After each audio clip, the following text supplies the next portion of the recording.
saya akan menyampaikan tugas ujian akhir semester dengan materi penerapan hadis tentang niat dalam pelajaran Al-Quran Hadis melalui metode Active Learning 3-Step Fishbowl Decision.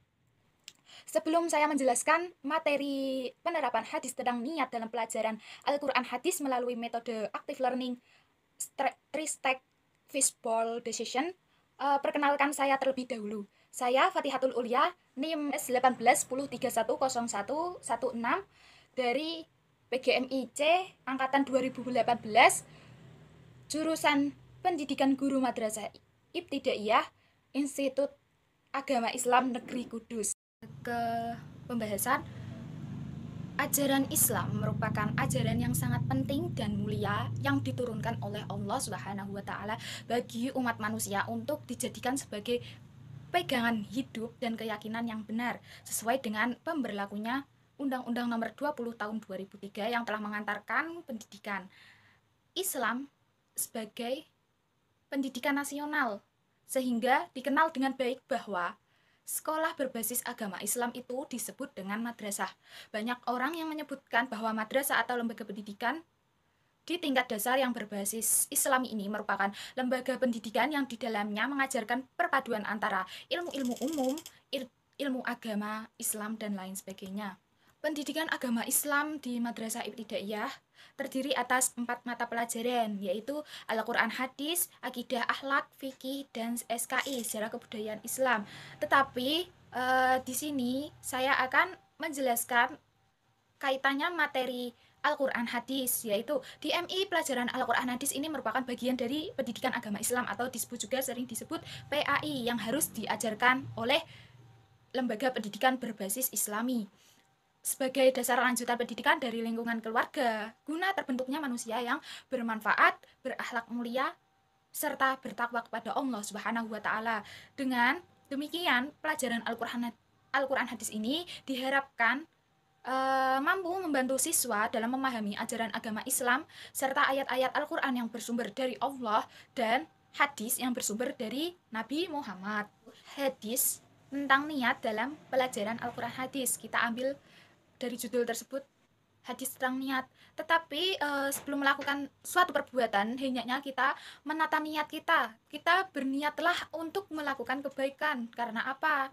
Karena dengan niat kita akan mendapat pahala dari Allah Subhanahu wa Ta'ala. Hadis tentang niat. Bismillahirrahmanirrahim. An Umar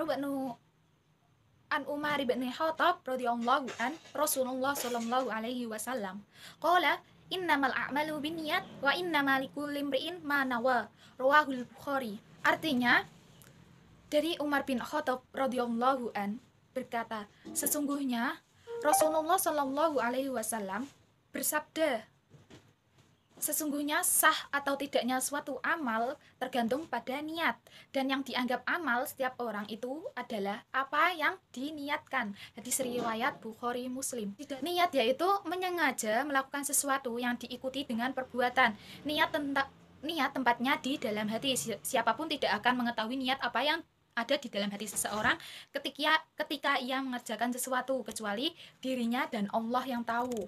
Pembahasan yang terakhir yaitu penerapan hadis tentang niat dalam pelajaran Al-Quran Hadis melalui metode active learning. Metode ini kita ambil karena metode ini merupakan suatu format diskusi yang di dalamnya terdapat sebagian kelas yang membentuk sebuah lingkaran diskusi yang di sekitar sekelompok diskusi tersebut.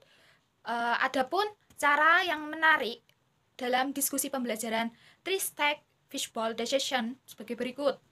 Yang pertama, buatlah 3 pertanyaan mengenai pembelajaran hadis tentang niat untuk diskusi yang relevan dengan materi pelajaran Al-Quran Hadis tersebut, yang sesuai dengan langkah-langkah yang sesuai untuk membahas pertanyaan yang kita rancang tadi. Kemudian yang kedua, aturlah kursi. Di dalam kelas kan pasti ada fasilitas kursi. Kursi tersebut jadikan konfigurasi fishbowl, artinya 2 lingkaran konsentris. Lalu suruhlah peserta didik untuk menyebut atau menghitung dengan angka 1, 2, 3. Mintalah para anggota kelompok 1 untuk menempati tempat duduk lingkaran diskusi tersebut, dan mintalah anggota kelompok 2 dan 3 untuk duduk di tempat duduk melingkar yang ada di luar gedung. Ajukan pertanyaan Anda, bukan di luar gedung, maksudnya di luar lingkaran kelompok 1. Ajukan pertanyaan tersebut untuk didiskusikan. Sediakan waktu paling 10 menit untuk diskusi. Ajaklah seorang peserta didik memfasilitasi diskusi atau bertindak sebagai fasilitator Anda sendiri. Misalnya seperti penulis. Cara yang ketiga, ajaklah para anggota kelompok 2 untuk duduk di lingkaran dalam dengan mengganti anggota-anggota kelompok 1 yang sekarang duduk di lingkaran luar. Seperti yang awalnya tadi, kelompok 1 di dalam lingkaran, yang kelompok 2, 3 di luar. Sekarang gantian kelompok 2 yang di dalam. Mintalah para anggota kelompok 2 itu untuk membuat beberapa komentar singkat tentang diskusi pertama tersebut, dan kemudian ke dalam topik diskusi yang kedua. Selanjutnya, ikuti prosedur yang sama dengan anggota kelompok 3 yang telah disampaikan oleh kelompok 1. Bagaimana langkahnya yang telah disampaikan oleh kelompok 1. Selanjutnya, ketika prosedur pertanyaan dibahas, gabungkan kembali kelas tersebut sebagai kelompok diskusi. Mintalah mereka berbuat refleksi mereka tentang seluruh dari diskusi tersebut. Dalam uraian tersebut, kita dapat mengetahui salah satu cara diskusi yang dilakukan dalam beberapa tahap dengan beberapa kelompok tadi. Setelah kelompok tersebut melakukan pembahasan, maka semua kelompok dikumpulkan kembali seperti awal mula. Selain itu juga ada pun variasi pembelajaran 3-stack visualization menurut Mel C. Berman.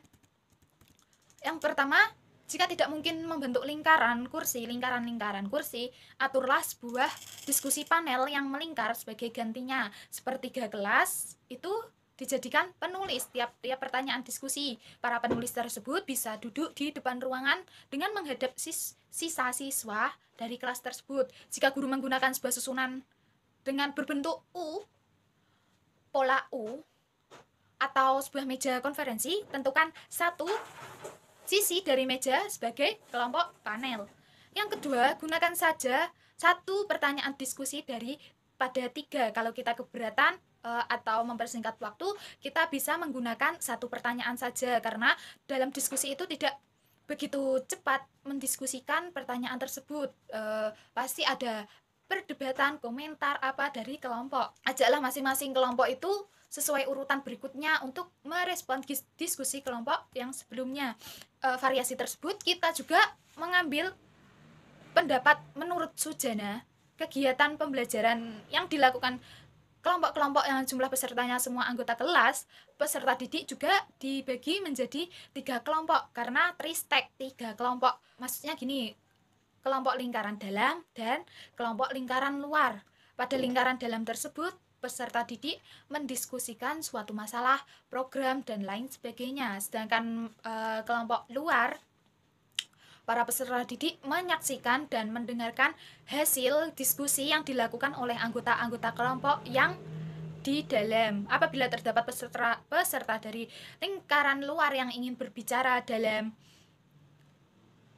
diskusi di lingkaran dalam, maka yang bersangkutan harus bertukar tempat dengan peserta didik yang berada di lingkaran dalam tersebut.